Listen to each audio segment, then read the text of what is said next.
So, what I want to know is just what is wrong with the skirt?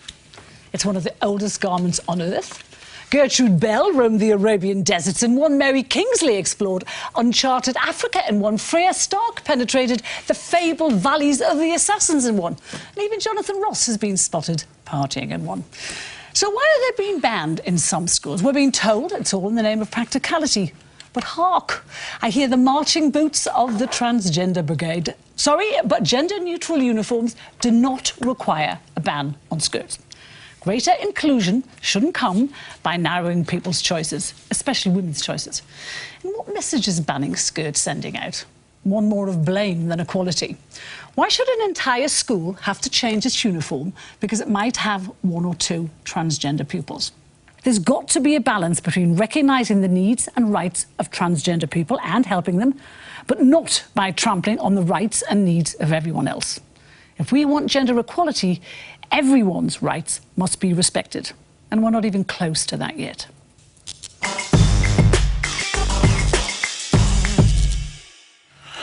I'm in a very strange position this week, Carol. You're going to agree with me! I find this a difficult topic, and I have quite a bit of sympathy for what you're saying.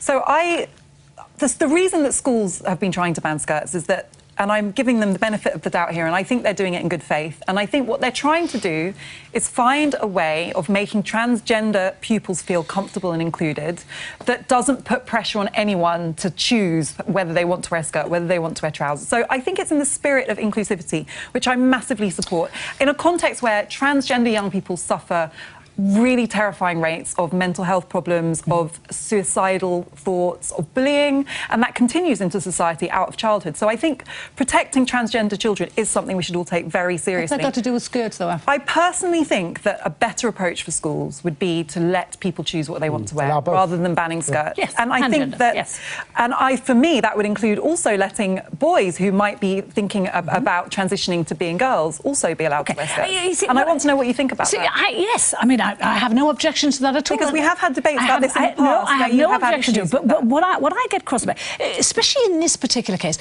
what happened to the feminist idea about women's choice? Choice is being denied here to girls in 4,000 schools. For what? For the sake of maybe 2 or 3 pupils in every school? And I don't believe for one second this will encourage inclusiveness. I think it will do the absolute opposite. You don't get greater inclusion by narrowing people's choices, women's choices. That doesn't happen. You know, and they're pretending that this is all about, lots of schools, about practicality, and you quite rightly say that it's not. And some schools have actually said it is about the transgender thing. But, you know, you can't change a school's habits, and you can't...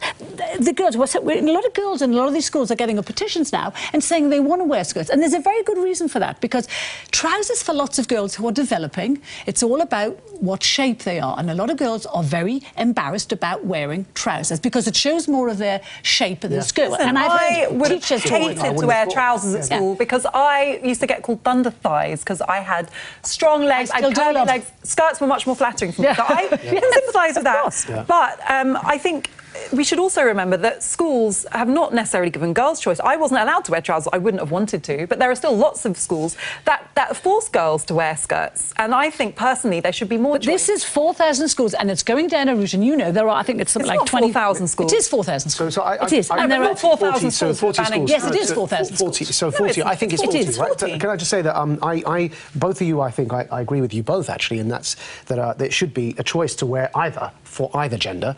So if a boy wants to wear a skirt as well, or if a girl wants to wear trousers, and everyone should be left to have their free choice. I suspect, and this is what really disturbs me, that the teachers in those 40 schools, or the headmaster or mistress or head teacher, have taken a view on skirts specifically because they're sexualising young girls' legs.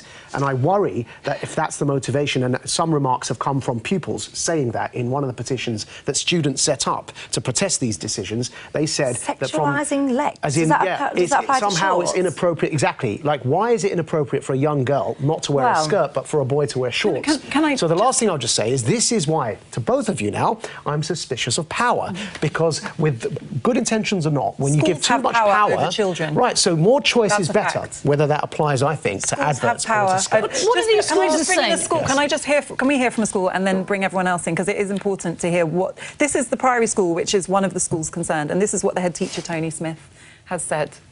The reason for the uniform change initially is about equality and decency. It is a gender-neutral uniform. We have transgender students in the school, and we have an increasing number of students who are at the crossroads of understanding around their gender. So this uniform removes the need for anyone to make a decision about whether they wear a so-called male or female uniform. So again, I support the spirit of that. I'm not sure It's removing that it's dealing with it. Have a like the right pangender way. uniform, have trousers and skirts. I know Michelle wants Open to it come up. in. Yeah, of course. Well, I'm absolutely fed up of this. And that headmaster just said there is an increasing number of pupils that are confused about their gender. Oh, not that many. Yeah. Well, my point is, yeah, it doesn't surprise me. Where has all this narrative come from? So, for example, there is 300 transgender children a year starting on a course of puberty-blocking drugs. 300 kids Yes, but are puberty-blocking delaying... drugs is a really extreme end of the spectrum. Yeah, but 300 kids. But that's I think the we tip are of the iceberg, creating this. Michelle. We are creating this narrative, and it is driving me insane. We are getting so politically correct. We are getting so worried about offending, excluding, that we are just turning into. I find it odd. I'm trying to think of a word that's not offensive. We've got to put but things I in find perspective it here. odd. Transgender only accounts for less than 0.5% of the population. That, in effect, is about 300,000 people in this country.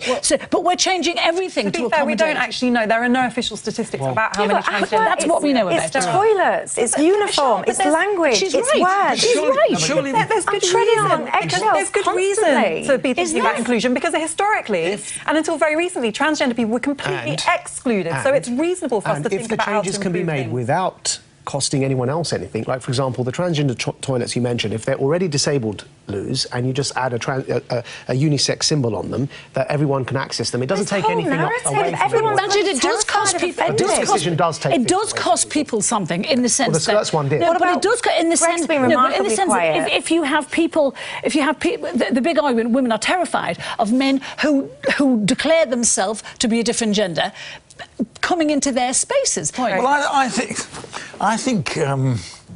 I feel sorry for the people who are running these schools. Actually, I feel sorry because you've got or running schools generally, because you are suddenly confronted with an issue that hasn't been a big issue for 20 years, and you've got to make some decisions about it, and they're making different decisions in different places. Why not just open it up, though? Well, Skirts and trousers. yeah, I mean, I remember there was the campaigns by girls that they wanted to wear trousers at school. Yeah, so you let anyone and the choose school what they wouldn't want to let wear. them. No, you let anybody choose what they want. I don't know, but You shouldn't be policing what girls wear in Well, school. we do. You know, There you are- mentioned before. girls can't wear trousers in Somebody lots of mentioned schools. before. The much bigger the debate is the sexualisation of kids inside the school gates and outside of the school gates. That's an argument for another day. But this is anti-feminist. This is banning girls from wearing a skirt to pander to maybe 2 or 3 kids in that school. And anyway, even if you are about to change gender, you're not sure what your gender is, why should a skirt offend you? Why? And by the way, I bet the boys are Anyway. wearing shorts in PE. And I it's bet they time are. to move.